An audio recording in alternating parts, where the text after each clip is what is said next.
Jeff is getting tired of telling you how good the War for the Tower is, so he'd like me to tell you about his other podcasts, all of which are members of the Sinister Parent Company network. Good Idea is an improvised think tank that takes half-baked ideas and turns them into genius. Everything is Awesome is an in-depth interview show about independent art, good writing, and social issues.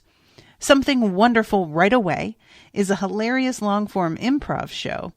And Shattered Worlds RPG is a space opera actual play that uses the RPG system that Jeff created. Check out all these shows and more on the Sinister Parent Company Twitter feed at SinParentCo. This is an Unspoiled Network podcast. This is Unspoiled, covering Doctor Who, Season 6, Episode 11, The God Complex. In this episode, I saw the title, and I was like, wouldn't it be funny if it was like an actual complex, and there was like gods living there? And then the show was like, yeah, it would be really funny. Or horrifying.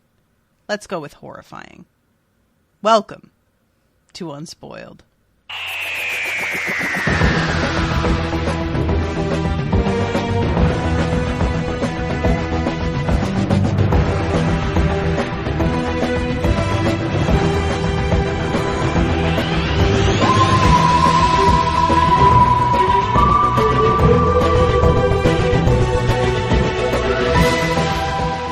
Welcome to the show, everyone. I am Natasha.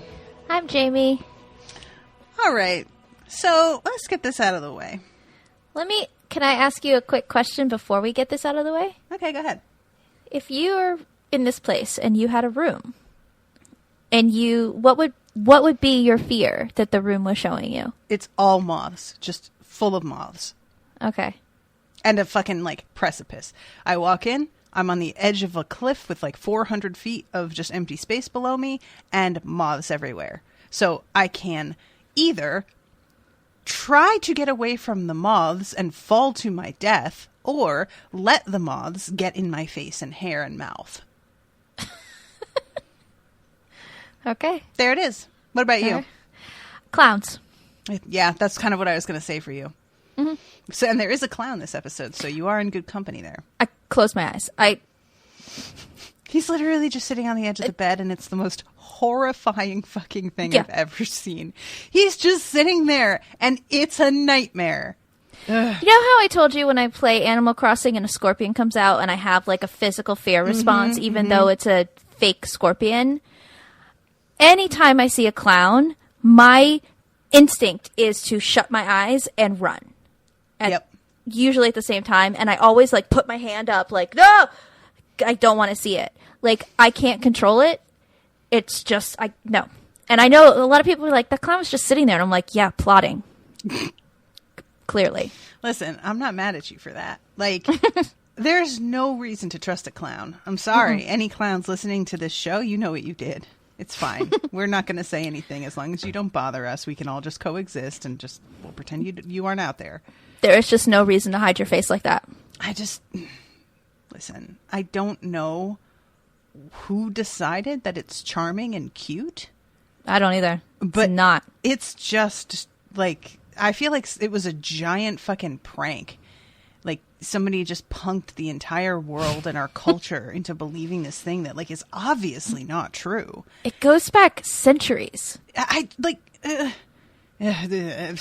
Anyway. I want to know if the fear of clowns goes back all the way to when people first started doing this as a thing. But I'm going to say yes.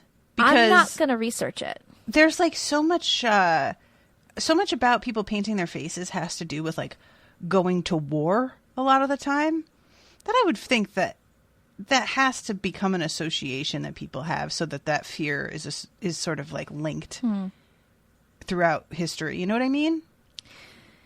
Yeah, but it's a different kind of face paint. War paint doesn't feel like you're trying to not look human. It depends. War paint can be exactly trying to not look human. That might be the really terrifying part about it, you know? Yeah, that stuff doesn't... it's the white face paint, I think, is a large part of it for me. And the noses Don't like it. The gnosis. I did Yeah. not expect you to say that specifically, but all right. You know what? I respect it. So, okay, when I said, let's get this out of the way, what I meant was, are they actually not companions anymore? And I know that you can't tell me, but I can't really believe this goodbye when the doctor is going to get killed and they know that. I just don't see her like being willing to walk away. It's not that she's willing to walk away, but he's saying that he doesn't want to watch them die. And he's really afraid that that's going to happen because it's happened so many times in the past for him. No, I know. But So, I mean, I feel like he's she not would really have giving her a clung choice. on a lot harder. And Well, been what like, is- you don't understand though, I like really need to be around. You know what I mean? But that stuff has already happened for her. It hasn't happened for him yet. I mean, I guess it's already happened for her. I'm thinking about like wanting to somehow prevent what happens to him and be around to prevent that. She can't really. I mean, she can't, but she doesn't know that. We know that. But I just don't really feel like she seems like she would give up on that. She was too upset about the whole thing. You know what I mean? Yeah. I don't know. But if this is in fact the last episode with the two of them as companions, I will admit to being kind of relieved. Because I have been just waiting for something else terrible to happen to Rory. And if he gets out of this and there's no further fucking tragedy, R.E. him, I'm good with it. Let this poor sucker go home with his new car. Her trying to be like, oh, he can't keep this car. Fucking Team Rory, man. The least you could do is give them a car. Good God. He made the right call on taking that. Yeah. I'm sorry. I got a text from my boss and I had to respond. Oh, okay. I was like, maybe she really doesn't agree with me. Uh-oh. No, I've been trying to figure out what that car is, but I also don't know cars enough to be like, maybe it's this and look it up. Mm-hmm. But it is a nice car, and I don't blame Rory for being like, that's my favorite car, and yeah, I'm keeping it. Yeah, that's always one of those things for me. I totally understand. For example, if Krista's listening, Krista's like fucking rolling her eyes. I can hear her. Krista will get mad if I don't want to accept help from her. Mm-hmm. But the thing is that Krista is somebody who she isn't like rolling in so much money that she can just toss it out and never have to worry. So I get worried about taking from her because I'm like, but what if you need it though? You might. It might happen. And then I will feel bad. But when somebody like the doctor offers you something, what the fuck does he care? Like, he just has unlimited everything all the time. You know? Yeah. That's like being like, oh, no, Mr. Bezos. I couldn't possibly take this $20 from you. Are you kidding? Take the fucking $20. Jesus Christ. Well, plus, the doctor can walk up to an ATM machine and point his sonic screwdriver at it, and it'll spit money out. Exactly. We've seen him do it. Yep. So maybe the doctor bought that car with,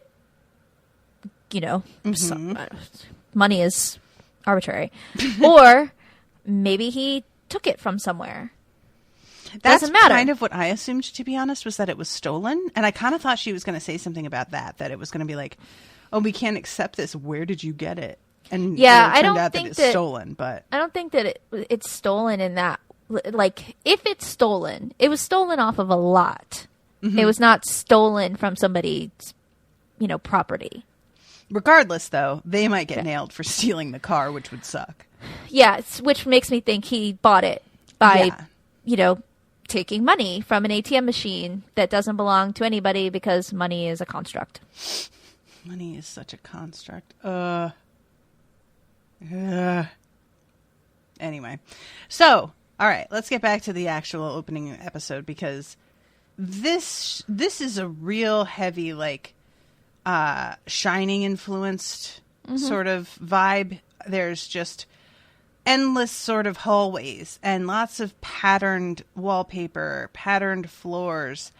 The like looking down the, what do you call it? Is it a stairwell? Yeah, stairwell.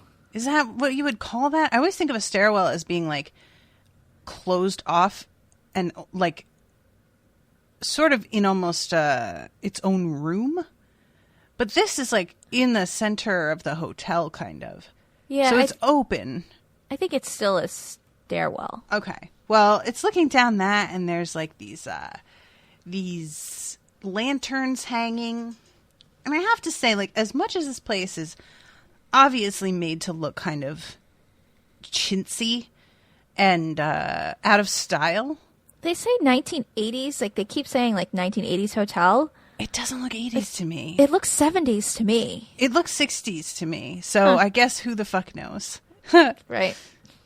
But yeah, there were some elements of the design of the place that I was actually like, oh, that's actually really cool. Like, it's not, you know, someplace that I would want, but I can see, especially from like some of the hanging lamps and stuff, that could be redone if we were going to do like a reality show where they're flip it, you know, they want to sell this hotel, that you could keep a lot of this stuff, the original fixtures and whatnot, and it would look awesome. But yeah, just needs new carpeting and new wallpaper. Exactly, yeah.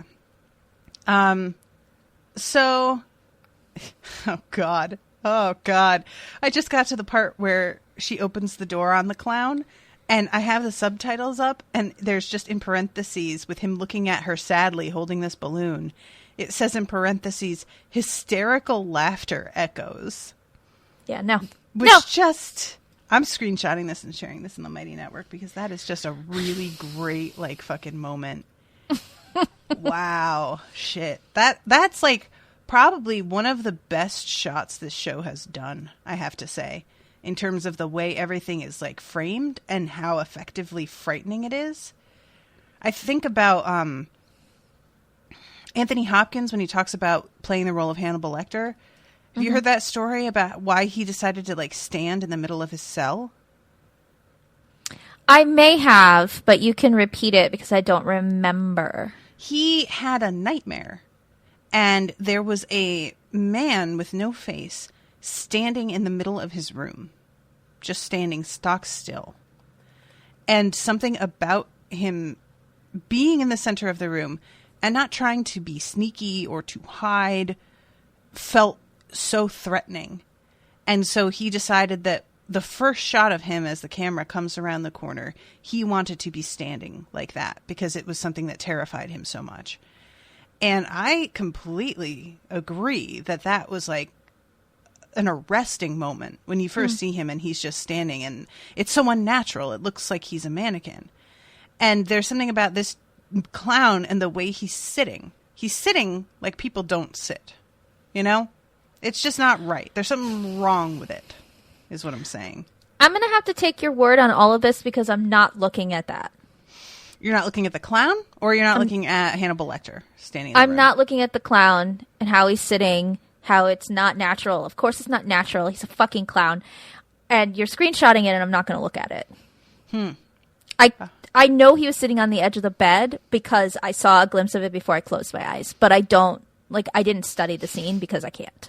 I'm going to post this in real time on the Unspoiled Brats Mighty Network so that people can see what we're talking about.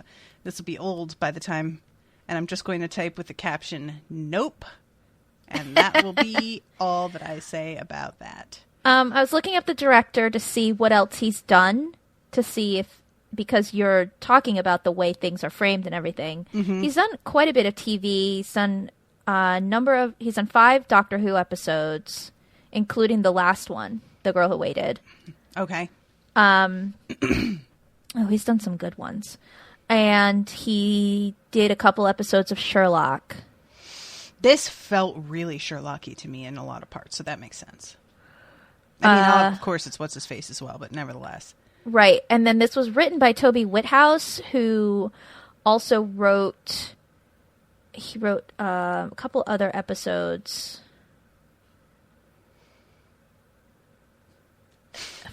Sorry, I thought it was going to tell me... It's giving me names of episodes that I don't recognize, so they must be newer ones. But School Reunion and Vampires in Venice are the two that you've seen so far. Okay. That he wrote. And apparently he produced Bridget Jones' Diary. Oh, that's unexpected. Okay. Yeah. Oh, he wrote on Being Human, too. That makes sense. Yeah, Being Human has some really unnerving episodes. That's one of those shows that, like, I went into it expecting it to be more fun than it wound up being. Not that it isn't a good show, but it was, like, kind of heavy sometimes. Yeah. I love that show. Love. So anyway, we're going through this hotel, and this girl's opening doors. She sees the clown first. She goes into one room where this guy is taking, like, old-fashioned 20s flash photography, or, like, even earlier, maybe, like, turn of the century. And she backs right out of that room really quickly. And then she goes to another room, and it is apparently empty. And all of a sudden, this fucking gorilla comes out. And you see these, like, sort of superimposed over the expression on her face. You see these illustrations of a gorilla. And also, like, the text to really emphasize that this was, like, from a story when she was a kid. And there's also a flash of a little girl, like, holding a birthday cake, which is a weird thing. I don't know if it's just meant to point out that was when she was a child, you know? Maybe this was a book she received on her birthday. And it flashes also to a man. Like, do you remember what I'm talking about? The flashes all go by really fast, so... I'm going to send this screenshot to you via Skype. Okay. This dude, it's almost like, and I'm not sure if I'm, like, right about this or what, but it almost feels like what they're saying is that she was afraid of this, like, gorilla, and that eventually there was a person who also frightened her, and he sort of took the place of this gorilla. Do you know what I'm saying?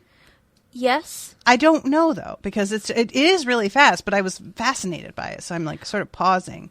When Amy reads her letter, when the doctor reads her letter... Mm-hmm. She says of course it was the gorilla. So she doesn't reference anything else being her big fear.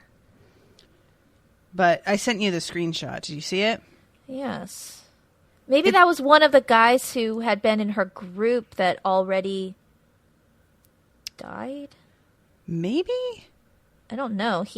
We don't see him otherwise. No, I just thought it was a very specific thing to include in these flashes, and I thought it was odd. I don't like it. Yeah. I don't like it at all. So anyway, I just wanted to mention that if anybody, like, knows if there's trivia out there, feel free to hit us up. Yeah, there was nothing in the trivia for this episode that references anything like that, so okay. I don't have anything. So she drops her flashlight, and as she's, like, backing away from the door and flipping out, we see this eye opening somewhere. And she begins writing, "The gaps between my worship are getting shorter. This is what happened to the others." And she's writing all this, crying and looking deeply upset. And then all of a sudden, she's just writing, "It's all so clear now. I'm so happy. Praise him. Praise him." And this utter fear that she felt is completely gone. Mm-hmm. And she seems peaceful and content and happy.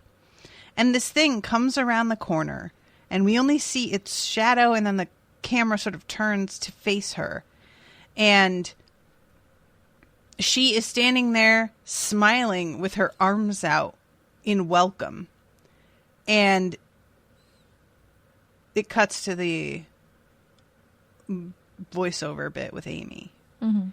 And it's very unnerving, and I did not like it at all. It was just... There was something very Midsummer-like about that moment for me. Those of you who have seen that movie know what I'm talking about. I haven't seen that yet. Ugh, girl. Look, it's an amazing film.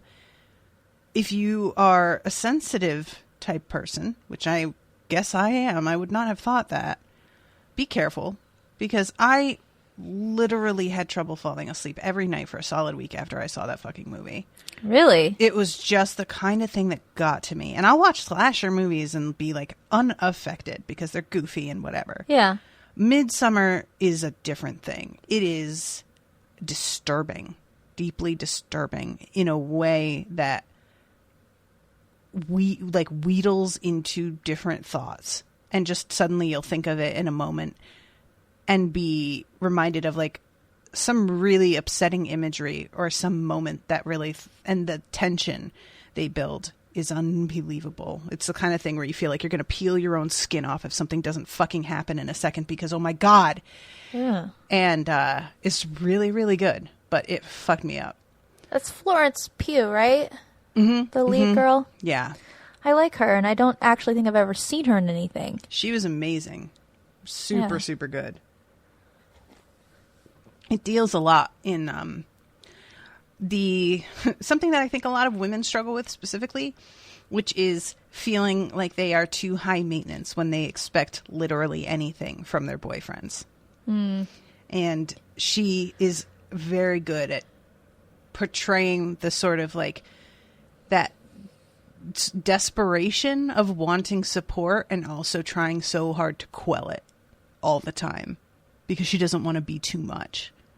And it's like, it's so good. She played Amy in the new Little Women. I know, which I still haven't seen. Even though that's like one of my favorite books, and I don't know what's wrong with me.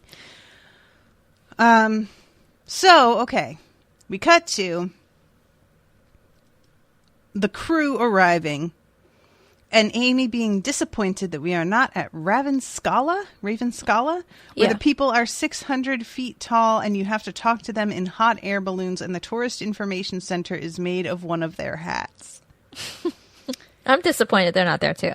Honestly, like, that sounds like something out of a children's book. I love it. I want to see it. But no. Instead, we have this horror show. He calls Rory Beaky. Yes, he does. Sir, I would request you take a look in the fucking mirror. The prosecution rests. Anyway. So, by the way, somebody posted in the Mighty Network a video of Arthur Danville singing. Ooh, Darville. That's the one. And, yeah, he could get it. Yeah. Mm-hmm. Mm-hmm. I know. Mm-hmm. I was like, because I said, it can go either way when guys sing. Sometimes it's no good. Sometimes they get too fucking soulful about their fucking face. And I'm just like, knock it off. Nope. Nope. That was all right. Yeah, I mean, he can get it anyway. Oh, for sure. True. Just being able to sing, that just made me be like, is he on my list? He might be on my list now. There's something about the confidence that he had on that stage in the clip. Yeah. That because we just don't get to see that in Doctor Who very much, he's always very unsure of himself, and he's very good at holding himself in the posture of somebody who isn't sure. That I was just really like, oh, word, what? And yeah, he just looks good. So, all right, we have them running around trying to figure out where they are. The Doctor's extremely excited because they're not on Earth, even though it looks like they are. And somebody has just put a ton of work into making it look as if they are. And he's very excited about the craftsmanship. So they're down in the lobby. He's looking at the plants. He's looking at the apples. And eventually they notice on the walls all of these portraits, these photos of like Employee of the Month style depictions of people with a little placard underneath that we find out are about what killed them, but they don't, or not what killed them, what frightened them. What they're afraid of. Yeah. So we have the first one, Commander Halki, Defeat. And he's one of the Sontaran. That's the one. And Tim Heath, having his photo taken. Maybe that was that one with dying the picture. to know. Yeah, I assume that's it. Tim, what happened to you, buddy? Unless it was like one of those, I think getting a photo taken will steal my spirit sort of things. But, I mean, maybe, I don't know. What's the next one? Lady Silvertear, Daleks. Sucks. Bruce Barnes, Other People's Socks. Tim Nelson, Balloons. Nevis Prynne, Saber Wolves. She's a cat lady. Yes. Royston LeGould, Plymouth. What the fuck does that mean? Don't know. You fucking know. I don't know. You fucking know. You lying liar lady. I'm not lying. I don't know. Is it Plymouth, England? Is it Plymouth, Massachusetts? Is it Plymouth Rock because it landed on him? Is a Plymouth something I'm not aware of? That was one of the ones where I was like, okay. I'm looking up Plymouth. Plymouth. In other words. Plymouth, Massachusetts, Plymouth Colony. I'm friends with my friend Ben is from Plymouth, Massachusetts, which I find to be so strange. There are so many Plymouths. Holy crap. All right. Well, that's not going to be any help. Maybe it's just a place that holds terrible memories for him. I don't know.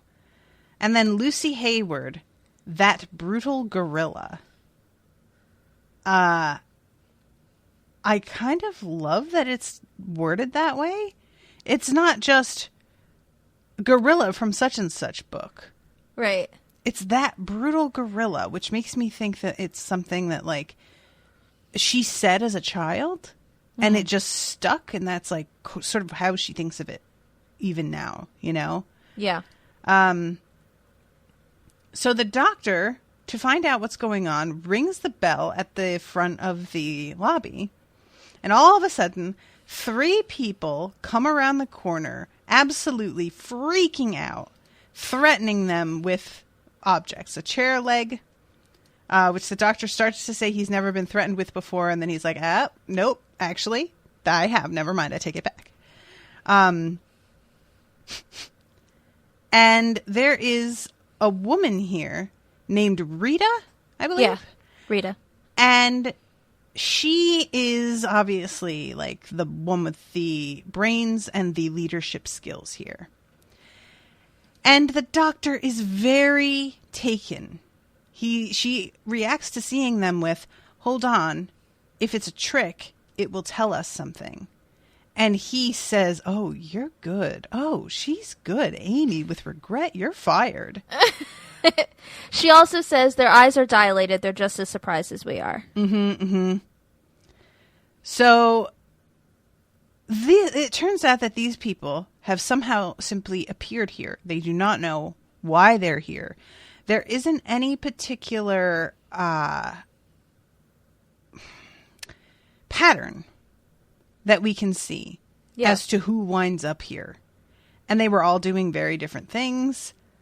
I really love so much this fucking mole man. Tivoli? He's from Tivoli? He's from Tivoli. His name is Gibbous. Gibbous is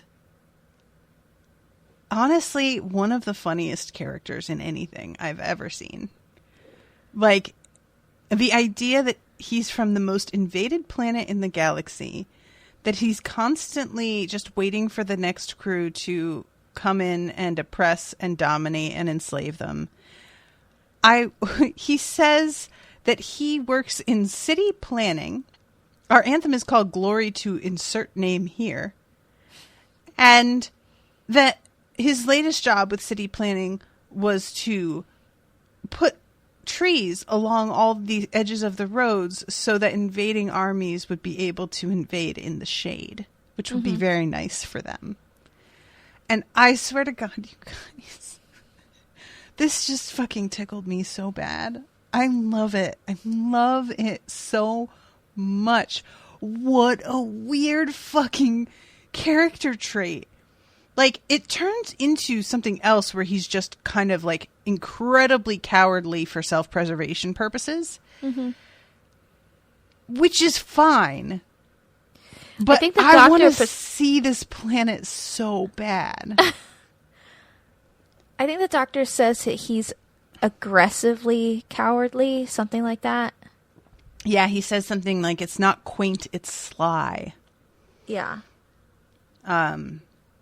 Yeah, it's a calculated thing. Like, there's a reason that they have handled things this way, and it is because that has worked pretty well for them so far, apparently.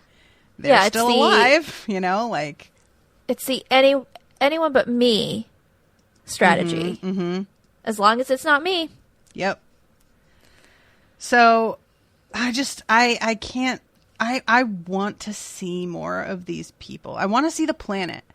I want to go to the planet and see what the fuck this is even like. I mean, it's like they've got practically a invade here welcome center set up with like... They probably do. A bunch of numbers that you can take, you know? Or they just gather all the people who want to invade, and they're like, okay, you guys fight it out in this designated area, and then whichever of you wins, just come through this way to start the invasion. But yeah, I was fascinated by this. So Rory asks if they tried the front door. Look, I love Rory and everything. But Rita's response is, oh, no, you know what? We've been here for however long, but we never thought to try the front door. Thank God you're here. And Amy starts laughing. And Rory turns and looks at her, and she has to be like, sorry. And it was just very good. I regret deeply Rita's death. Yeah. And it's one of those times where the show really makes me feel like there have been plenty of characters that have died in this series where the doctor feels it and he's not happy that this person had to die. But I didn't necessarily feel it. I understood in theory that this was bad and that they had been a good person. Most of the time, I was just kind of like, yeah, but we knew. With her, I didn't know. I actually thought she might come out of it. I was not entirely certain, and I was holding on to hope. And when she winds up dying, I was really bummed. I was like, I don't know. It was a combo of the script written for her being excellent and the actress portraying her so convincingly as just somebody no nonsense, you know? It was just, yeah. I really, really liked her as a character a lot. And she will be missed, even though she was only there for this one time. And she had really good chemistry with Matt Smith, too. She did, yeah. So it's one of those instances where you're like, well, I wonder what that would have looked like. Yeah, and it's like, part of me wants to be like, oh, she would have made a really good companion. But like, I also thought that about Martha, so I'm not totally sure that I have good judgment on that anymore. So don't even like to say that. It's not Martha's fault. That's my point. Yeah. Is they could have taken this girl who's extremely interesting in this one episode, because Martha was very interesting in her first episode, and then just got flattened out totally. So part of me is almost like maybe it is for the best that she was killed here, and they didn't have time to just ruin her, you know? The opposite side of that coin is Donna, where we had the one episode with Donna and we're like, oh, she's really fun. what would it be like for her to travel with the Doctor? And then a season later, they brought her back. True. And that was great. I'm looking through because the actress's name is Amara Karen, and I'm trying to see what she's been in that I might recognize her from because she looked vaguely familiar to me, and I do not see anything. There's nothing that like is even remotely familiar to me, so I don't know.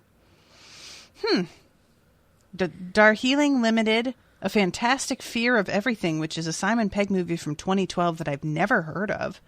Same. Lucky Man from 2016. Saint Trinians from 2007, which looks like a combo of Clueless and The Craft, and I kind of want to see it. Colin Firth is in it, and Lena Headey. What? All right, you know what? I'm gonna go ahead and fucking bookmark this. Everybody, What's watch that Saint one called? Trinians. Saint Trinians, Trinian. Yeah, she does not have a lot of credits. The description for Saint Trinians is: Saint Trinians, the infamous school for quote young ladies, is in trouble. Despite being an old flame of its headmistress in a top-of-his-class comic performance by Rupert Everett, the new education minister, Colin Firth, from Mamma Mia, that's the credit they gave Colin Firth, what? Is shaking things up, and the school is facing financial ruin. But the rambunctious students of St. Trinians aren't going to give up without a fight. She's in an episode of Poirot. Maybe that's what it is. It's an episode called Cat Among the Pigeons. She plays Princess Shasta. That's the one. Yep. She's a princess, but she's like undercover. Like, not undercover, because that makes it sound like she has a mission.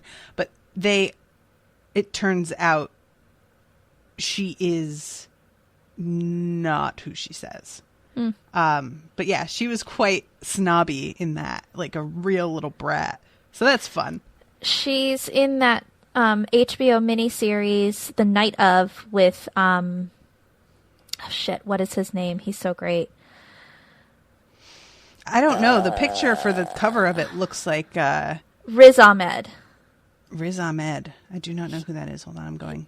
He's so great. Yes, I know who that is. Gotcha. Yeah, That was supposed to be really good, The Night Of. It's just so dark that I have not been able to bring myself to dive into that. And then she's in an episode of the new Twilight Zone that Jordan Peele did. Well, she's wonderful in this, and I greatly enjoyed her. And I will look into some of these things on the basis that she's in them too. Yeah, she's really impressive. Like, there was just something about her immediately that I was like, oh, I like her. And it's partially the writing, but it is the way that she plays the role. It made me very intrigued about her and sad that she didn't make it through this, so we'll never see her again in this. But yeah, she's intriguing enough as an actor that now I'm like, oh, she's in The Night Of. Well, that makes me just one step closer to like bringing myself to watch it. Right. Because now I know there's at least two actors that I really like in it. All right. So, God, we are doing the thing again, Jamie. We've been talking for 37 minutes, and we are approximately 6 minutes into the episode. All right. Let's jump ahead here a little bit to the fucking dude in the room full of chattering ventriloquist dummies. Not a fan. This is some Goosebumps type shit. Like, this is very good. This is very good. I loved this. I was like, oh, we're doing this. Okay. They're all sitting there, and this man is tied to the chair. And the doctor notes that this dude is wearing a horseshoe tie pin and I think dice cufflinks. Yeah. And he later on sort of notes that this dude is a gambler and has a kind of faith in luck as a sort of entity almost.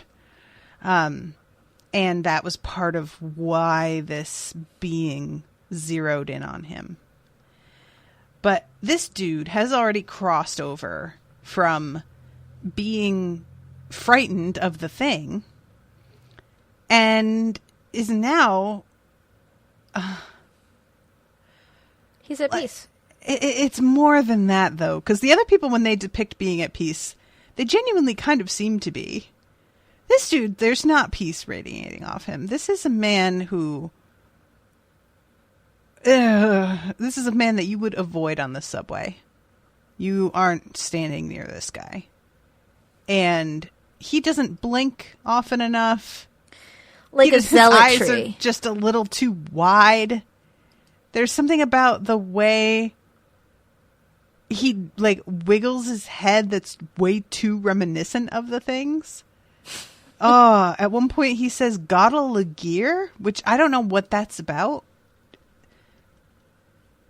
Let's see. Gottle o' gear, imitating a ventriloquist's attempt at bottle of beer, a phrase traditionally supposed to be difficult for ventriloquists to say. Oh. Ugh. Okay. Well, he says that, and all of the dummies around him begin, like, bouncing their heads up and down and laughing in response. And it's terrible. So, it's a matter of time. And eventually, this thing comes for him. And the doctor finds him dead. And the doctor's assumption, as anyone would understand, is that this thing that's, like, stalking them feeds on fear. Yeah. So he's telling everybody to do whatever they can to make themselves feel better, whether that be thinking about a basket of kittens or praying, whatever it is to keep yourself from being afraid, because it needs that. And thus winds up providing this thing with exactly what it's looking for, because they are all zeroing in on the things that give them faith. And I'm just not a fan of that. I really hate that he told them to do the exact thing that is food. That just seems mean-spirited. Well, he logically, based on the things that they've seen and what they've been told others have seen, it's the obvious leap to make. I mean, I'm not blaming him at all.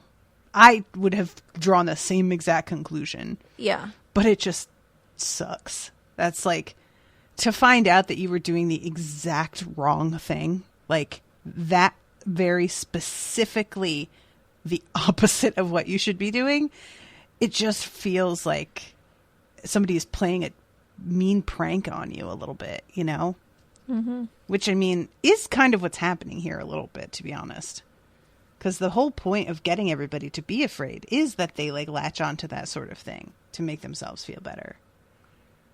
So, in an effort to learn more, the doctor starts to lead a foray into the rest of the hotel. And they have ventriloquist dummy guy with his mouth taped up, tied to a chair, on a sort of... it's a hand cart. Yeah, that's it, yeah. And he's just being wheeled around, and it's honestly very funny. Rory's walking with the kid, Howie, I think? Mm-hmm. No, Howie's the guy who's tied up. Howie. No, it's the guy that's tied up is Joe. Oh, okay.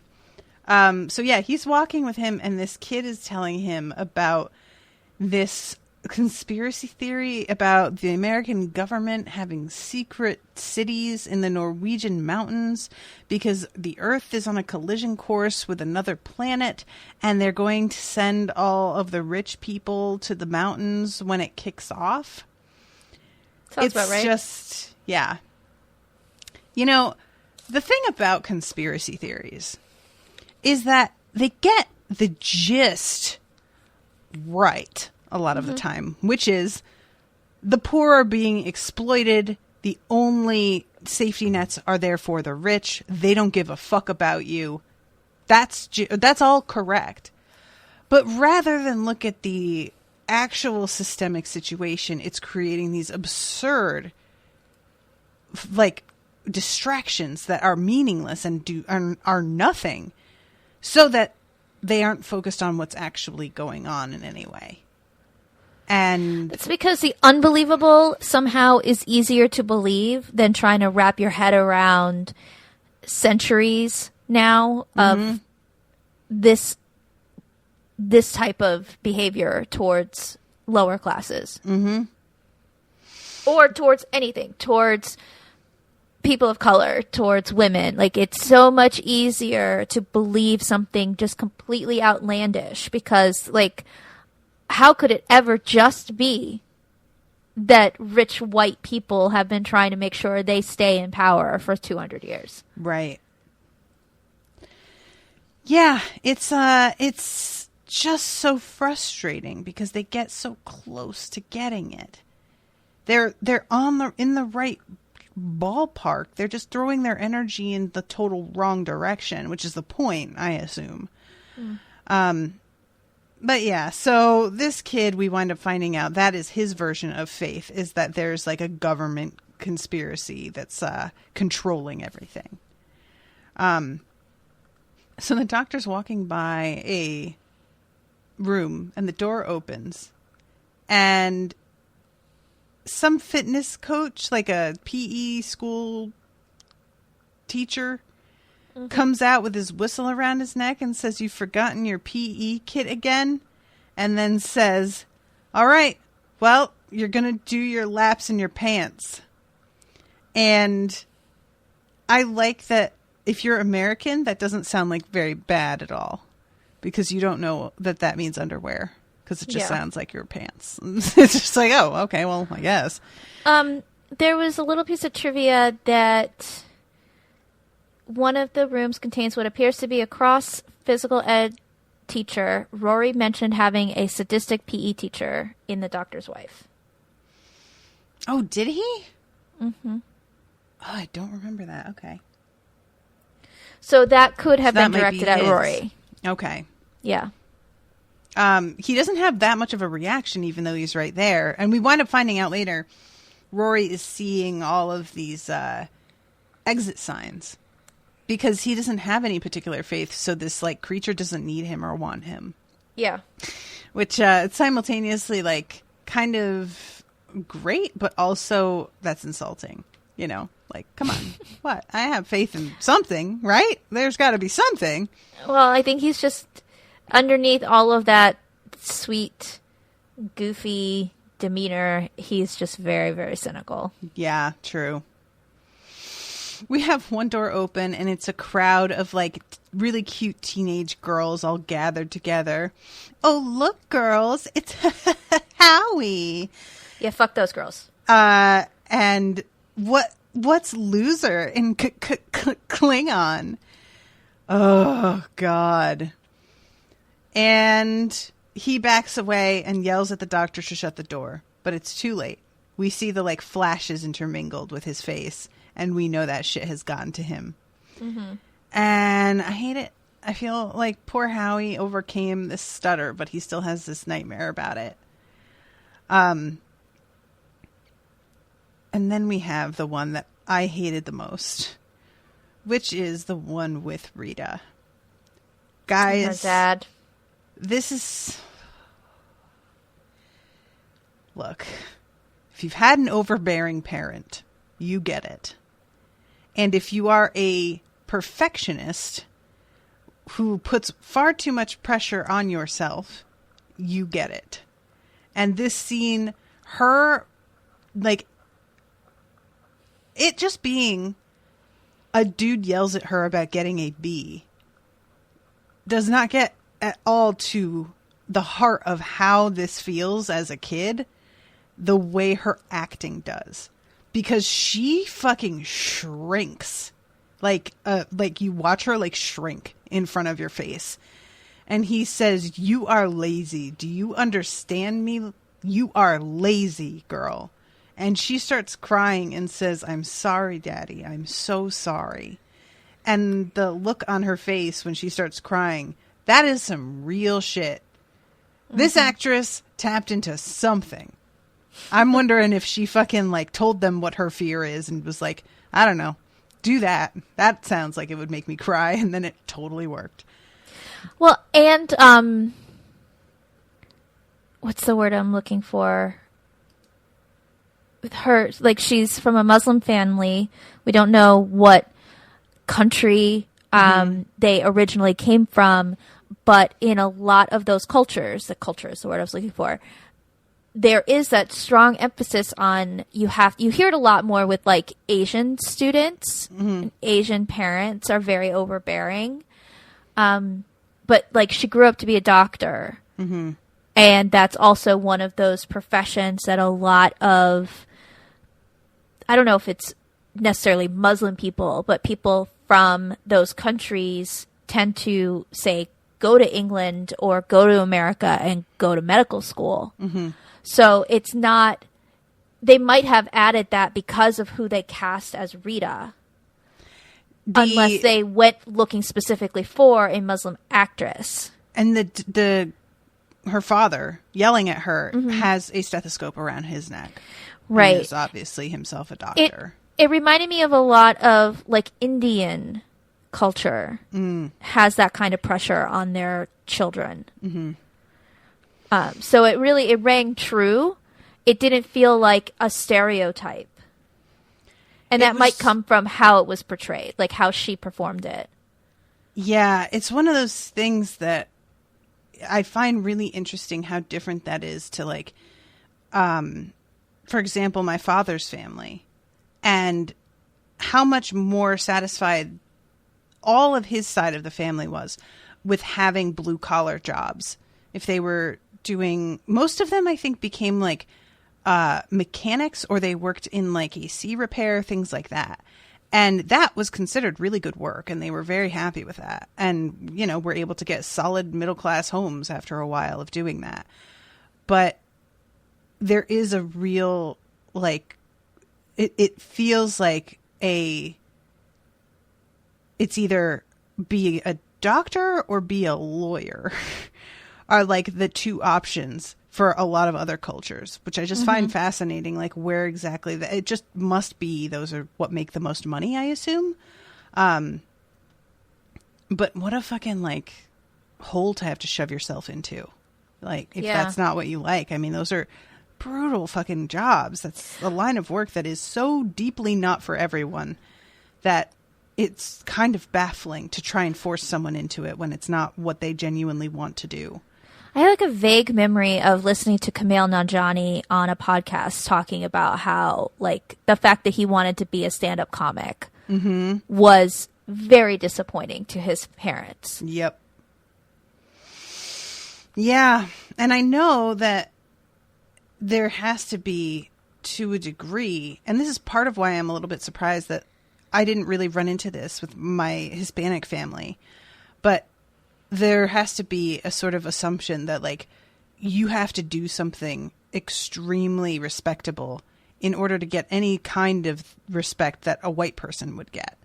You know, you have to like do so much more in order to warrant being treated well. And I wonder if that's like, I'm just curious. Anybody who comes from a background that, you know, you identify with this, I would be interested in hearing from you and whether or not that seemed true to you. And then also, of course, I couldn't not think of Hermione and McGonagall and the, what do you call it? What her boggart is? Boggart, that's the one. Yeah, I thought of that too. So but that is pressure that Hermione puts on herself. True, yes. So then we go to the next room that Rory stopped, tied his shoes, saw the exit sign.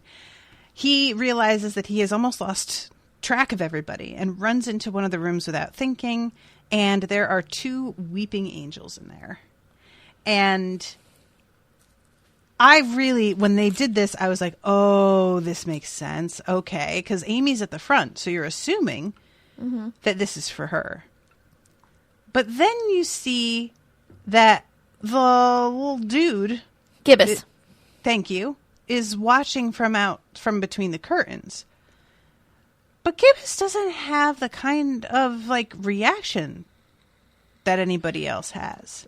I think he's scared of everything, so...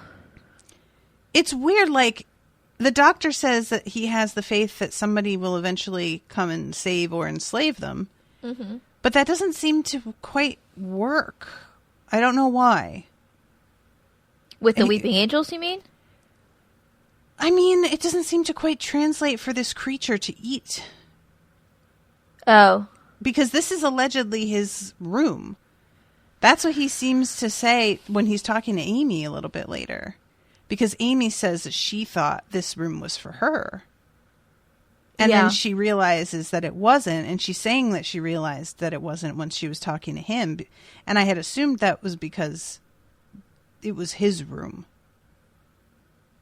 Do you know what I mean? He seems to think it's his room too, although I don't know how he would survive, his, entire race would survive an encounter with the Weeping Angels to be able to even, be able to be scared of them.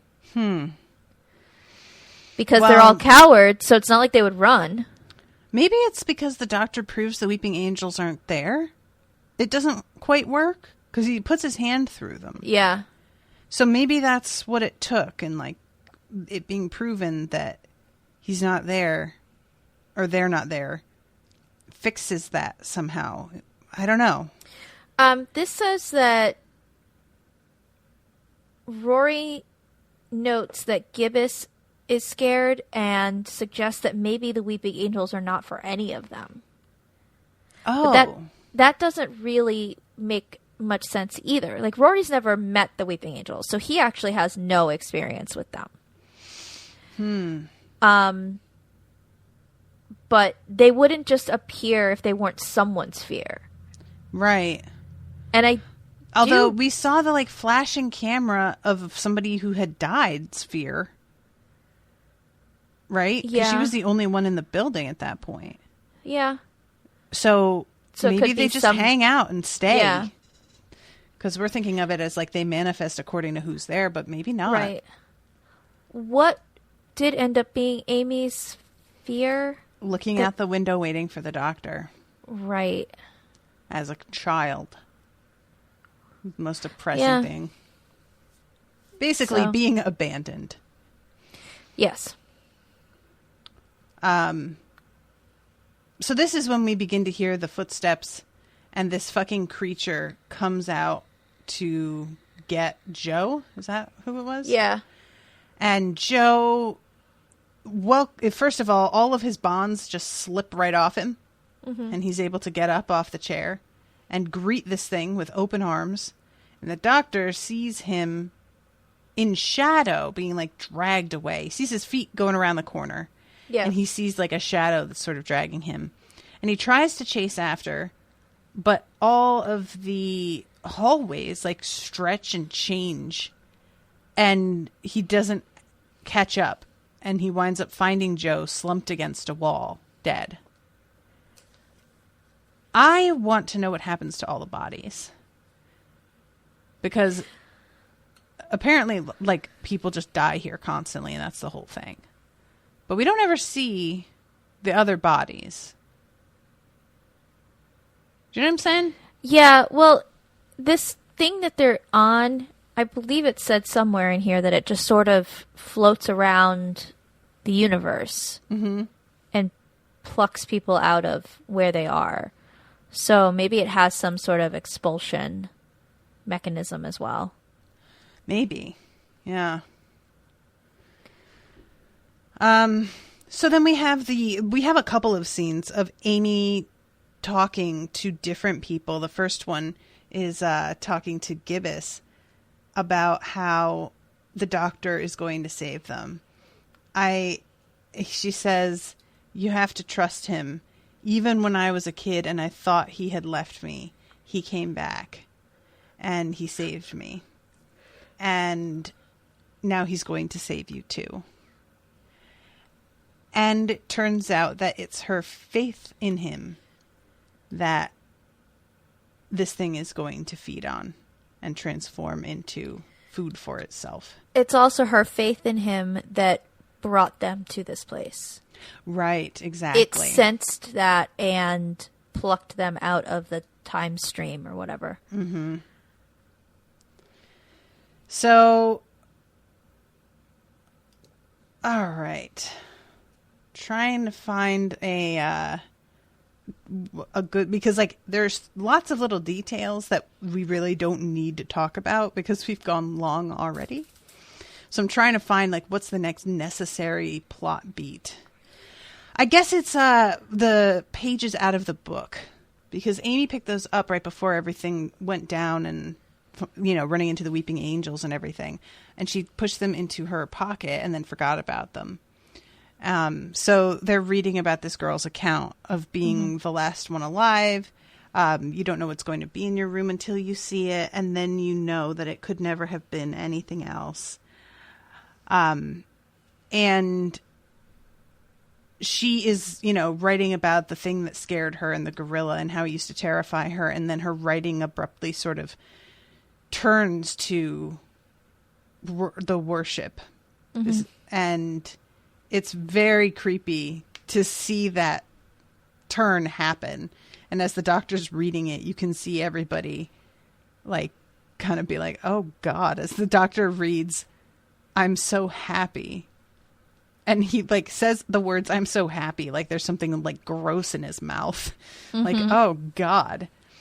And as he says, praise him, Howie says, praise him. And all of a sudden everybody turns and the doctor looks at him and is like, what did you just say? And he's like, nothing. And then he just yells, praise him again. And he claps a hand over his mouth and we see that eye opening. And everybody realizes what the fuck is going on here. And he's like, I don't want to get eaten. And I'm like, oh, Howie, I'm sorry. I hate that the praise him is coming out of his mouth, but he's aware still that this is not under his control. Yeah. Like, that's really unnecessary to have them be like cognizant of what's happening to them before it happens, you know? It's like in Liar Liar. Have you seen Liar Liar? Yes. And Jim Carrey is trying so hard to lie, and he can't stop himself from saying the truth either. It's one of the best comedic performances I've ever seen. I've been thinking about that. I have to rewatch that. Oh man, I bet it doesn't quite stand up, but nevertheless, I think when his he's questioning Jennifer does. Tilly, how old are you? 33. In your bra. What a weird line. It's just that scene in the court when he's just trying so hard to do his job and he can't defend a person. Yep. Because he knows that they're guilty. So funny. That's what this reminded me of on a very small scale. Poor guy. So Gibbous is like, all right, well, like, look, this sucks. No doubt about that. However, silver lining. We serve this guy up. Maybe that thing leaves us the fuck alone. And everybody looks at him like, are you kidding me, dude? And he's like, what? I mean, he's gonna get eaten anyway. May as well give it a shot. And then, all I want to do is go home and be conquered and oppressed. Is that too much to ask? It just makes me wonder, and this is probably my only quibble with this episode on a whole, is why would you then leave this guy to guard the guy at risk? Agreed. Yeah. Agreed. Major plot hole. Yeah. Yeah. But then if he'd been left with anyone else, you know they wouldn't have done what Howie asked. Correct. So, like, we had to have it happen for plot reasons, but in that case, we shouldn't have had the scene where Gibbous was like, well, why don't we just give him to the monster? Yeah, I feel like we could have, if we took this scene away, it would still have worked. Him convincing Gibbous, like, I want to die, and trying to tell him so that it's not Gibbous' own idea. Yeah. You being like, well, maybe he'll leave you alone if you sacrifice me. You might as well try it. I want to be eaten, so what do you have to lose? Like, or even if it's exactly as played, minus the first scene, and then Gibbous shows up where they are and is like, he overpowered me, and leave it ambiguous. Like, did he actually, or did you go along with this plan? Right. Because really all it did was make Gibbous look really untrustworthy to me. Yeah. And the fact that he's the one who gets to survive at the end. It's reminiscent of that Titanic episode where, you know, the cool maid dies and the cute little red guy dies and the couple who thought they won a trip on this Titanic, but really the wife had, like, bought a bunch of lottery tickets or whatever to win it. They all die. The good people die, but, like, the asshole got to live through it. Right. I don't like that when assholes get to live through shit. Same. I'm not thinking about 2020 at all. No, not at all.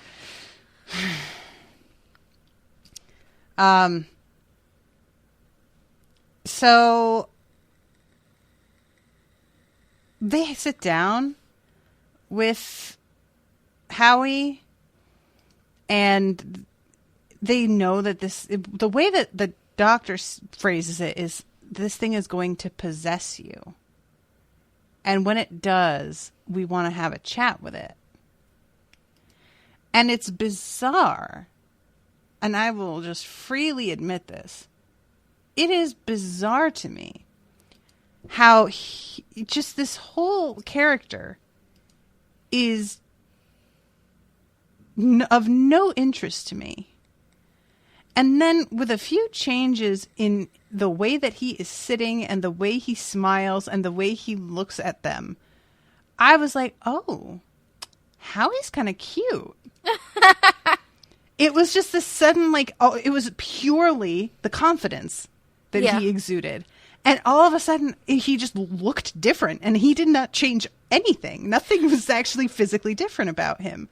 No, you're right about that, for sure. You know? Yeah, absolutely. And he also, I was like, have I seen him in something? And at first I thought he was that guy from Merlin, and I was like, no, wait, that guy was in an episode before. So it's not him. And I don't think I've actually seen this guy, but he, to me, looked like a mixture between that guy from Merlin, Colin something, and Andy Samberg. Oh, yeah, I see that. And I find Andy Samberg, like, not attractive. So whatever that mitigates the way that he looks worked out. I strangely do find Andy Samberg attractive. I always have. Always. I love that dude. But I definitely see what you mean. So yeah, he's telling them, like, guys, you have so many obstacles. You just gotta let that go. Clear the path. You want it to find you. And Amy's like, dude, you know what it's gonna do to you, though. I don't understand this. And he says, are you kidding? He's gonna kill us all. How cool is that? And everybody literally stands up and walks away at, like, the second that he says that. And he just sits there cracking up and takes his glasses off to, like, clean them. And it's just totally unbothered. And it's honestly really funny. So, yeah, then we get the scene where he convinces Gibbous to let him go. And the doctor almost manages to sort of get through to the creature in a one-on-one conversation. Well, this is where we learn that this creature has no choice. He's just going on instinct, but he's tired, and he's old, and he doesn't necessarily want to continue doing this. Yeah. But he also does not have a choice. So we feel this, like, weird sympathy for this monster, this Minotaur. And then Howie, like, and the doctor, I think, was really starting to, like, get through to the monster, too. Like, you know, hey, I'm that guy. I save everyone. I can save you, too. Yep. And then Howie ruins it all. ruins it all. And the doctor winds up coming across him. He first finds his glasses broken and then finds Howie's body. And this is when we have Amy find her room. Well, the doctor has a conversation with Rita first, I think, right? No, I think he has it with her while Amy's in the room. Yeah. Because Amy opens the door and Rita stops her.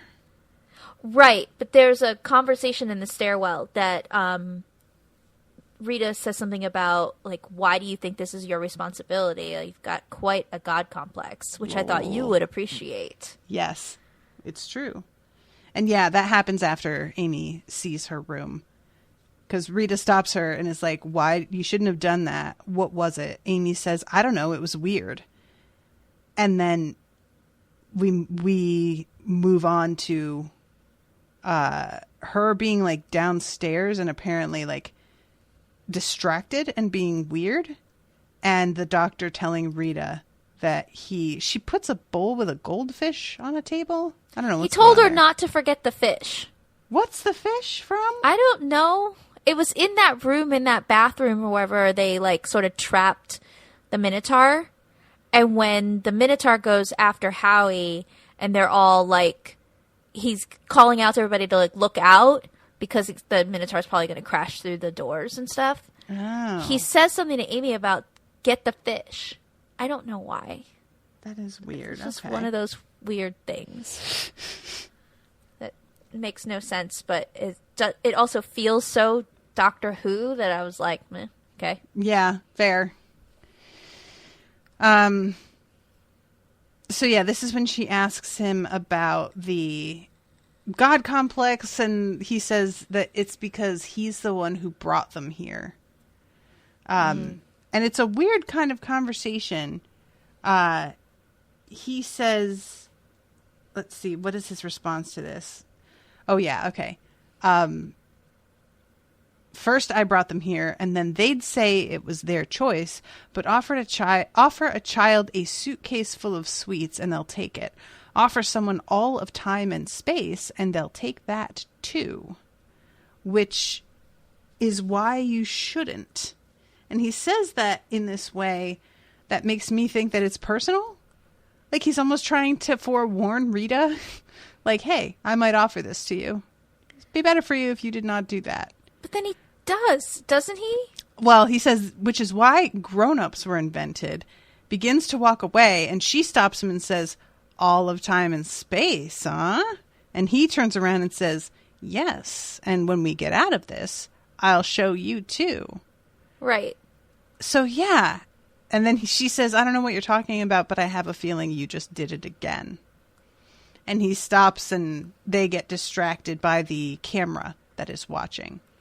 Right. He can't help himself. Like, he knows. Yep. That this is just a pattern that happens over and over again. You bring on these companions, you disrupt their lives, and you either ruin their lives, like, completely, or they die. Or they get their memory lost. Yep. So you shouldn't take my offer. Nope. But I'm going to offer it. I'm going to offer it to you because you're really rad, and I think it would be fun. Yep. To hang out with you. Like, the doctor needs to learn how to have some friends where he can pop in and visit them since he can travel in time and space. Leave these people to live their lives, but stop by sometimes and say hi. Go hang out. Yep. Yep. Listen, preaching to the choir, girl. I don't like it. And yet, would I travel in time and space? Of course. I absolutely would not, but I have anxiety, so. I have anxiety too, but I also have a sense of adventure where I'm like, yeah, I totally would want to go to different places in different times. Absolutely. Yeah, no sense of adventure here. I'm like, you want to take me where? They don't have bathrooms. There's the plague. No, I'm good. He doesn't take them, like, we just don't on this show ever see them do anything fun. It's always terrible. It's never, ever a good time. There has to be some good times in the in between episodes where we have to assume. Yeah, but because I see no evidence of it. I guess that would be a really boring episode if it's just them like hanging out somewhere. But it would be kind of refreshing. The most that I can say, like the closest we got, was the episode with Donna, because midnight she gets to sit by the pool the whole time. I was thinking so the that doctor too. goes through the worst thing in the entire universe, but Yeah. she had a good time that day. Right, but we didn't see her. Right. Because she was just, hanging out by the pool. We just saw her holding a phone upside down, and that was pretty much it. Wouldn't it be wouldn't it subvert all expectations if there actually was an episode where, like, nothing really happens? It would. They just go somewhere and, like, have a good day. And then leave. Go to the next place. I honestly want to see that. I should send some tweets to, like, the new showrunner and be like, maybe you should do this. A couple episodes that are Seinfeld-like in that they are about nothing. We don't even need a couple. Just one. Just one where nobody's in danger and everybody's just, like, having a good day. Mm-hmm. And so the doctor says this to her. He walks away, and then we see her go up to the security camera, and she says, praise him. Yeah. And then stops and realizes what just happened and is like, oh, fuck. And we cut from her to the doctor finding his room. And he opens the door and looks in and just says, of course, who else? And closes it again. And his room is the one with the young Amy. Thing. What's that? Isn't it his room with the young Amy? Is it? I think so. Oh, okay. I thought that was Amy's room. Oh. Huh. I misunderstood that then. Maybe. Because I was going to say that I don't think that we got to see who was in his room. But if that's so, then I misunderstood the whole thing. Oh, wait. No. I think you're right. Young Amy is Amy's fear. The fear of abandonment. The doctor, we don't see his. Okay. I mean, and it could be anything. I mean, the guy's like over 900 years old. I am going to assume that it's either himself or it's River. River, wow. I mean, she has got to be frightening to him. Right? Like, as much as he likes her. She's very unpredictable. So the doctor sees that, well, he hears, I think, the monster begin to walk, and he realizes some shit is happening right now. And he sees Rita on the camera, and he calls one of the rooms that she's passing and asks her where she's going. And she's like, I need to get as far away from all of you as possible. And he tries to argue with her, but there is no, she knows what's going to happen. And she requests some privacy from, watching herself lose all of her dignity, basically. Well, she says she wants him to remember her how she was before she was robbed of her faith. Mm-hmm. And that leads to him realizing, like, she was not scared. Mm-hmm. Before this happened, and so her faith was replaced with a new faith, and for her that was really devastating to realize that that's what was happening. Right. And she didn't want him to see her that way because she, as much at peace as she felt, it still was like, I just lost everything I believed in. Mm-hmm. Mm-hmm. Yeah. So she hangs up. And she just stands up, and we see her, like, put herself out there, and I hated it. And then we cut to, like, her body laying next to the other two in that room. Yeah. And it's awful. With all the fucking ventriloquist dummies stacked up next to them, which really...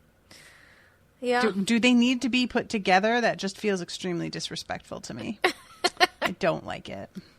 I'm surprised that those ventriloquist dummies are real, too, by the way. Everything else has been fake, you know? Like, well, he's able to put his hand right through those angels. Yeah, but the ventriloquist dummies are apparently, like, stackable. That clown seemed pretty real. I bet you put your hand right through that clown. I'm not going to put my hand anywhere near that clown. That's fair. Eat it. So this is when the doctor overhears Amy talking to what's-his-face about the doctor being sure to find a way out of this, and he realizes what it is that's causing this and that it's faith. Mm-hmm. And eventually we have the Amy in her room with herself and him telling her to let go of any faith that she had in him, because I'm going to read the way that he says this to her, because it's what I have been fucking saying. It is what you've been saying. She tells him it's happening, it's changing my thoughts. He tells her, I can't save you from this. There is nothing I can do to stop this. And I stole your childhood, and now I've led you by the hand to your death. But the worst thing is, I knew this would happen. This is what always happens. And as he's saying this, the door gets bashed open and this monster comes in, and they're paying absolutely no attention to it, which is kind of funny, even though this is a devastating moment. And he says, forget your faith in me. And we get the shot of the girl at the window, watching, waiting. I took you with me because I was vain, because I wanted to be adored. And yep, there it is. Yep. It's nice that he's self-aware enough.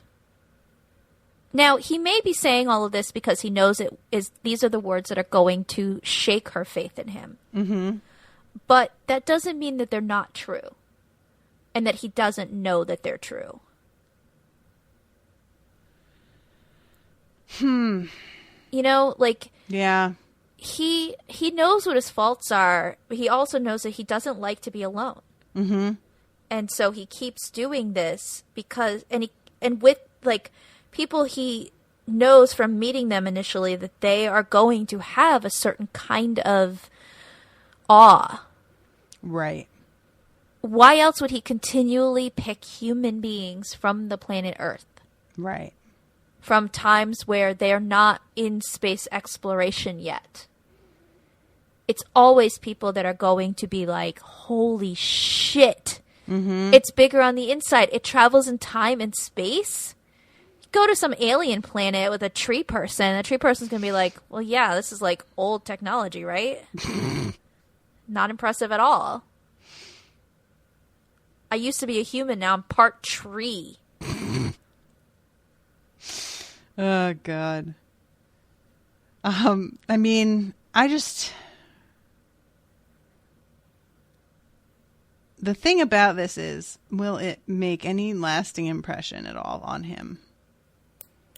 Remains to be seen. You know, like, it feels like he'll have these sort of, like, come to Jesus moments, but they don't actually change his behavior. And I don't know if that will happen this time or not. Because that's really what determines how much he meant it. Yeah. As they say, the best apology is changed behavior. Well, he seems to have meant it because at the end of this, he drops them off at home because he doesn't want them to die. Sure. But he doesn't want to do to them what being with him does to everyone. But the thing is, he's gotten, like, and this is me being incredibly cynical here, but nevertheless, okay, Rory. Right? He has gotten his fill of them also. When he comes across another Rita, is he going to be able to not extend this offer again? Because he was in the middle of telling her what a bad idea it is for her when he asked her to come with him. Yeah. You know, like, it's easier to set something down when that's what you've been having for 3 months or whatever. That's a very cynical way of looking at it. That he's like, all right, I'm done with you guys. See ya. I don't think that's it. I'm not saying that it's just I'm done with you guys. I'm saying it's easier for him to be like, you know what? I want you guys to be safe. When you feel like we've done a lot and I feel like the potential for our friendship has been realized. We experienced this and went through it. And it's sort of, that's closure. But when you are looking at something that has a lot of potential and you have to deny exploring it at all in the first place, that's a lot harder to do. Yeah. Yeah. I guess we'll have to see if he ends up with a new companion next time we see him. Yeah. Maybe he'll get somebody who doesn't adore him, and that would be pretty fun. Somebody who's just like, dude, really? Again with this? Jesus. Well, that was Donna. Donna was, but she also had a lot of like empathy and kind of tried to make him better and realize, you know, the way to fucking handle things and try and be a person about it. I wouldn't mind if it was somebody who was like, the Doctor can lack empathy sometimes, as we have seen. I wouldn't mind it if it was somebody who was even less empathetic than him and thus a little bit disturbing to him. That'd be a very different show. Yeah, I would be, because he's just always so impatient with other people's sensitivities. Yeah. But what if he got a companion expecting them to be that like calming force for him and they weren't? And they just didn't perform the function that he intended them to perform on his crew. I would be interested to see how he coped with that. Just saying. Yeah. Pitch it to the BBC. Write some fanfic. Oh, and I forgot to mention, too, that, like, once the creature... Because the creature dies, for some reason, apparently, it can't, like, just summon another person. It just dies because he stopped Amy from having faith in him. Yeah. Which I don't really get, because there isn't a super solid explanation of why, what's his name doesn't have any faith. When it was explained to us what his faith was earlier. The mole guy? Yeah. Because one would think that he would be an option. Or that this thing just summons another being. The way that it just kept doing. Well, the monster is not what's summoning them. Okay. The monster is the weapon. When the monster dies and the whole hotel sort of dematerializes and becomes like a room from Tron. Right. That's what's bringing people to this floating ship. The monster is just the weapon to extract their faith. Right. So there's not another monster on there. So now this ship, I guess, has no purpose. But it wasn't dead yet. I don't know. You know, like while he's stopping Amy from believing in him, the ship could summon somebody else, and it doesn't for whatever reason. And apparently, if he doesn't get fed every 5 minutes, he just immediately drops dead, which feels unlikely. He's been trying to, like, that's kind of what he said to the Doctor in all of his roars, is that he's tired of doing this, but he can't stop it. And this maybe because Amy was able to break out of her faith in the process of him, like, trying to take it, that was enough for him to, like, okay, I can actually stop. Okay. And we get to see this poor creature die. And then he says something to the doctor about being old and alone or something. I don't remember the exact wording. Oh, yeah, because the doctor's like, being a creature of like all this age with so much innocent blood on his hands, death would be a gift. And then he's like, I wasn't talking about myself, by the way. Yeah. And I was like, weren't you, though? Because you kind of were like, let's be honest. I mean, he was, but he was also, it can be applied to the doctor. Right. And that's sort of similar in a way to the face of Bo. Yeah, true. Oh, yeah. This creature's design is really freaky, too.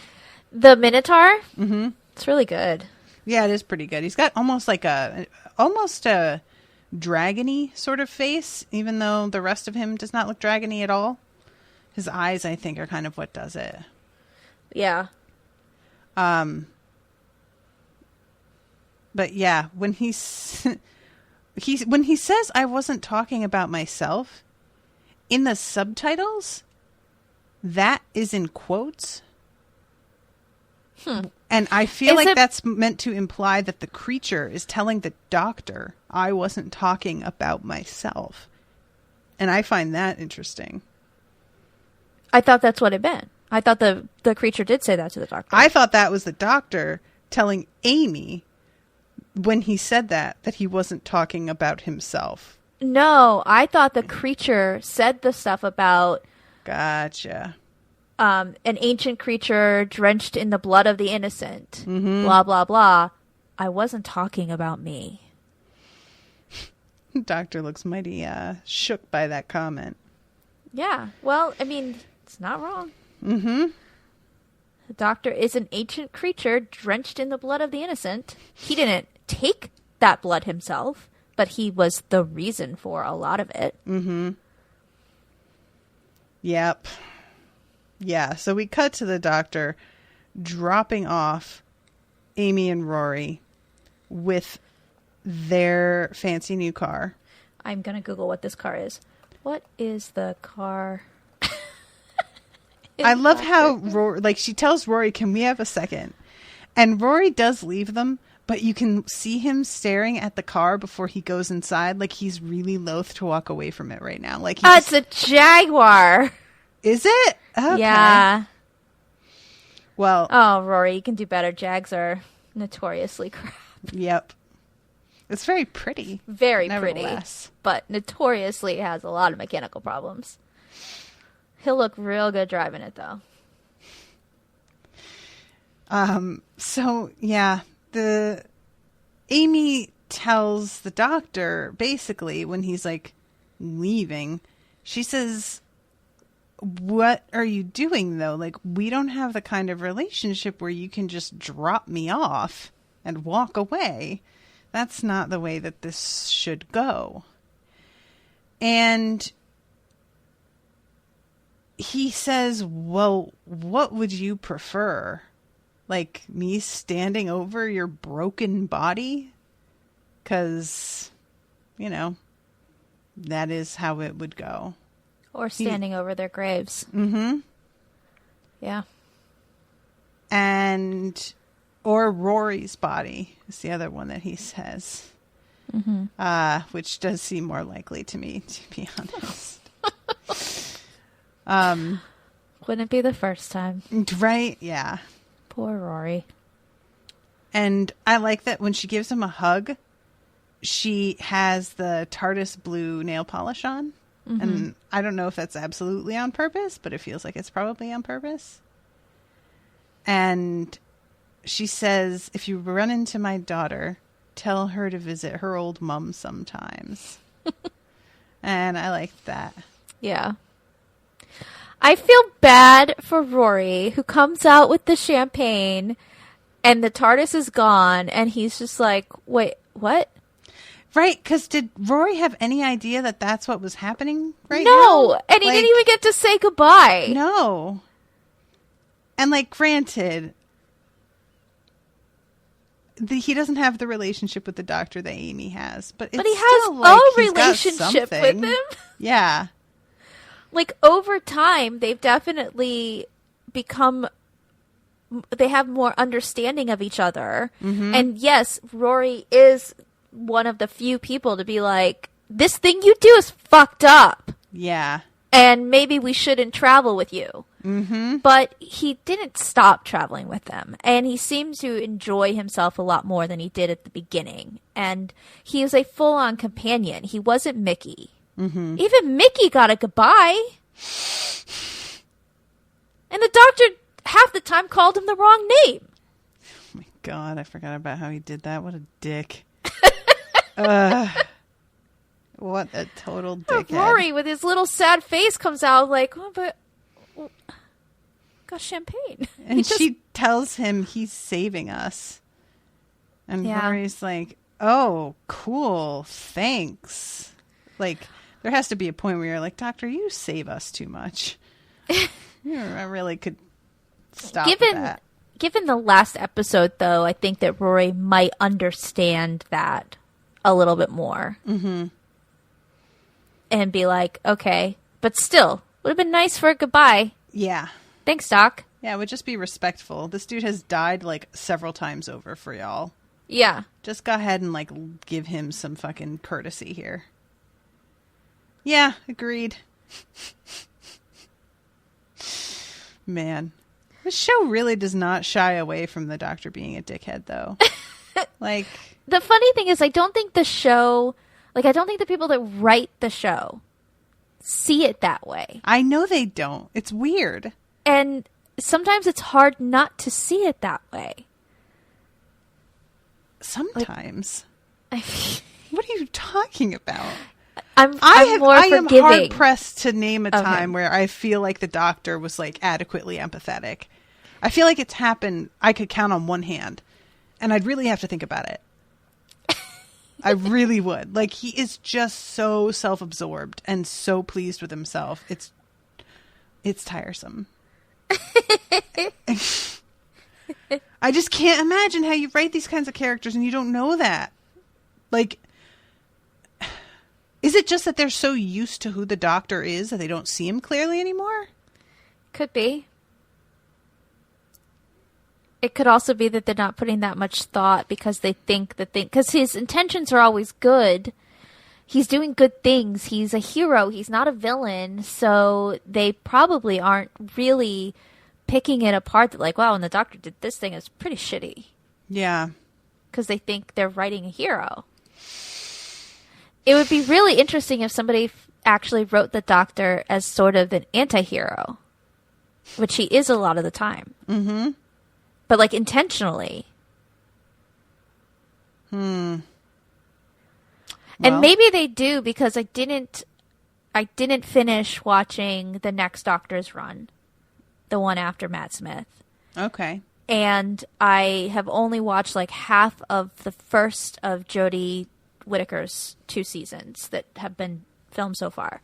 So it's possible that with new actors playing the role, that different traits come out and then get written for. Mm-hmm.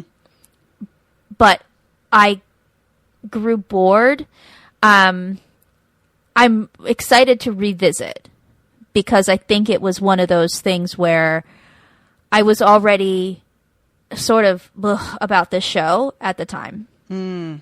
And now I like these seasons so much more than I did the first time around that I feel like maybe I wasn't giving the next phase a good enough chance. Gotcha. So I'll have to see. But I have very little memory of, like, what the next guy is like. Well, I guess we'll see. But I do know that that actor plays an asshole really well in other things. So I feel like if the Doctor was played as if he knew he was an asshole, or as if the actor knew he was an asshole, I would prefer that. It maybe feels like he's usually played. Time. What's that? Maybe that'll be the way it is with the next guy. Yeah, because, like, if that is the case, I think I would like it. It's when he's played as the hero. Yeah. When I feel like, are you guys serious right now? that I get so irritated because it's just like, I will never get fucking over that whale episode. I won't do it. Like that just, I don't think I ever have been so angry at the end of any episode other than like Penny Dreadful's finale. Wow. It was just such what? It was like they put no thought into what they wrote on that paper for that script. They just didn't even look at it. They were like just mad-libsing it in. And then they were like, yeah, so at the end, the thing stays enslaved and forgives them all for enslaving it. And it's like, glad to help. So that's good, right? Like, I just want it to feel like they know what they're saying. So, do you think we're going to see Amy and Rory again? I think so. Do you think it's going to be the next episode? Yes. Okay. I'm going to say yes. That's my vague guess. So you want a little bit of trivia? There's not too much. Okay. Hit me. The doctor fears that he will either get Amy and Rory killed or have to watch them die. These were themes also touched on in The Vampires of Venice and School Reunion, both which were written by Toby Whithouse. So this is a recurring thing with this writer. Gotcha. I wonder why. Makes you think about like someone like Damon Lindelof, who every show he has is a daddy issues kind of show. Oh, like, God. What's going on with Damon Lindelof? Because he says he has a good relationship with his dad, but I wonder. Moving on. The Minotaur's final words were a prophetic statement. Oh, I said this about the face of bow. Oh, right, yeah. The Doctor says that the Minotaur is beautiful when he first sees it. The 10th Doctor previously made this comment about the lupine wavelength. I don't know this word. Indeed. Haemovariform, which were the wolves. Just say the wolves. And the clockwork droid. And then Amy, we forgot to point this out, when Amy sees a Minotaur and she says, "Oh, he's beautiful," and they have to pull her away, it's really great. I love how she just like suddenly has like no control. Right. The Doctor refers to the Minotaur as a distant cousin to the Nimans, a race he encountered in his 4th and 8th incarnations. Yeah, okay. Yeah, the vibe she had when she said, "Oh, he's beautiful," was very similar to the one she had when she's like trying to press the Doctor up against the TARDIS to make out. Very similar energy.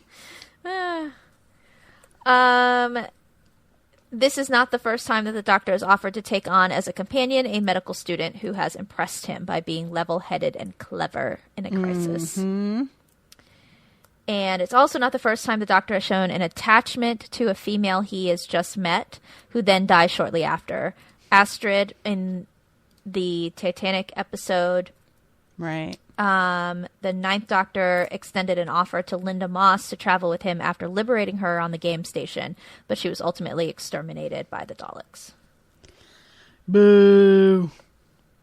Although I was not sad for Linda to not be one of the companions. Oh, yeah, true. I think it would have been interesting for Astrid because I think Kylie Minogue was really adorable in that role. But of all of these people, the one I would like to see most would be Rita. Yeah, definitely. 100%. She just, I don't know. She was funny, too. Yeah. You know, like, too bad. It. All right. Well, is there anything else you want to say before we wrap up? I wanted to give everyone a heads up that Krista and I have a plan, and we're going to start recording on the Vampire Diaries again starting this week. Woo, yay! So we're very That's excited fun. about that. We had a conversation on Sunday, and I said, okay, so we have to rewatch the amount of season 3 that we've already watched, which was about 14 episodes. And I was like, we can do it. That's like 2 a day. We both have already done it. So we're like ready to go.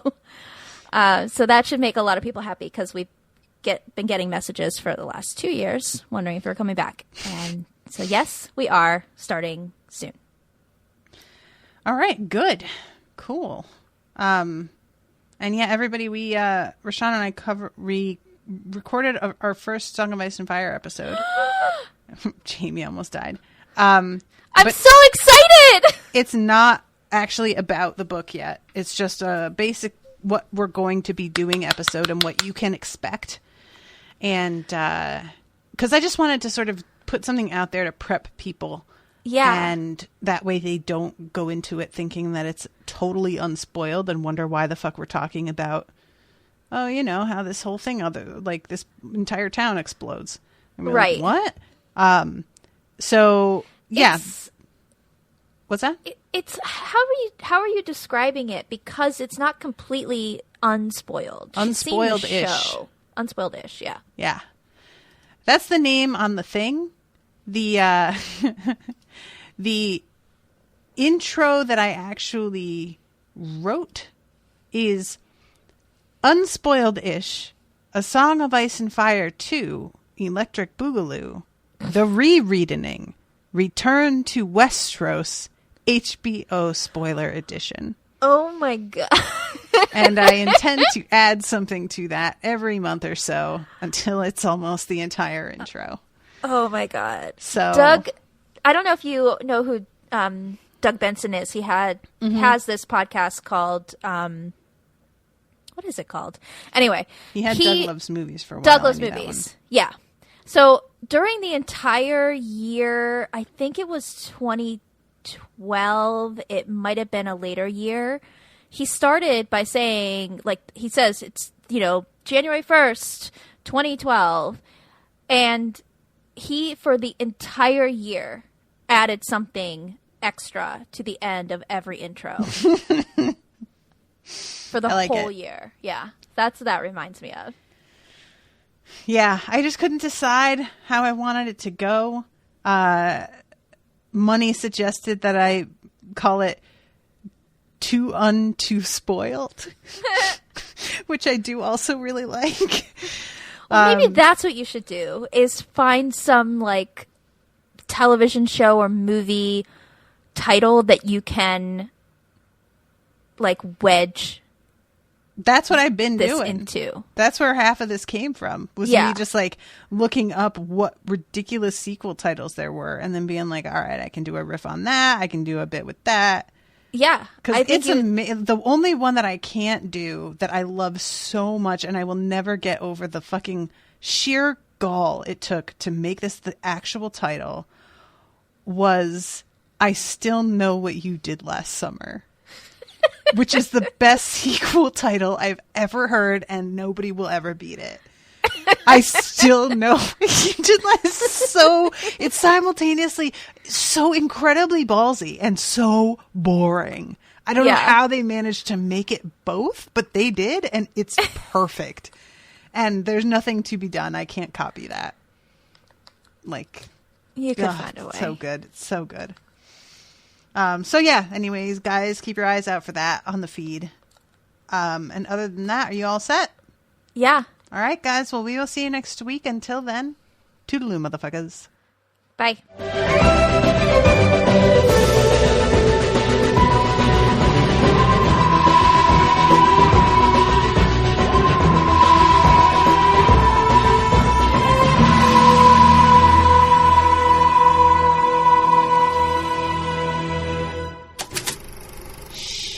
That was an Unspoiled Network podcast.